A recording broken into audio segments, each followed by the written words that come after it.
আসসালামু আলাইকুম। আজকে আমি কাসকি মাছ রান্না করছি। একটি পাত্রে সর্ষের তেল গরম করে তার মধ্যে ১ কাপ পেঁয়াজ কুচি ও কাঁচামরিচ কুচি দিয়ে দিলাম। এবার ভালোভাবে নাড়তে থাকবো। যেকোনো রান্নায় পেঁয়াজ ও কাঁচামরিচ একসাথে ভাজলে খুব সুন্দর একটা টেক্সচার চলে আসে এবং স্বাদও বেড়ে যায়। পেঁয়াজগুলো লাল লাল করে ভেজে নিয়ে এর মধ্যে হলুদ গুঁড়া, মরিচ গুঁড়া, লবণ, জিরা বাটা, আদা বাটা, রসুন বাটা, ধনিয়া গুঁড়া দিয়ে দেব। সামান্য একটু পানি দিয়ে নেড়েচেড়ে নেব। এবার মশলাসহ পেঁয়াজ ভালোভাবে কষিয়ে নেব। কিছুক্ষণ ঢাকা দিয়ে জাল করার পর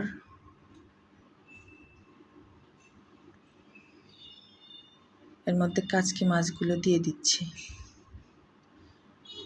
কাচকি মাছগুলো স্প্যাচুলার সাহায্যে সুন্দর করে নেড়েচেড়ে নিচ্ছি। এভাবে ভালোভাবে নেড়েচেড়ে মিশিয়ে নেওয়ার পর আবার ঢাকা দিয়ে দেব।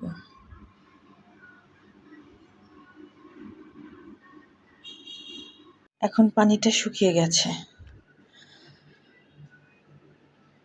এবার ভালো করে নাড়াচাড়া করে নেব যাতে করে সম্পূর্ণ পানি শুকিয়ে যায়। কাচকি মাছ এভাবে রান্না করলে কিন্তু খুবই মজা হয়। বাসায় অবশ্যই বানিয়ে দেখবেন একবার। এখন পানি দিয়ে দিচ্ছি।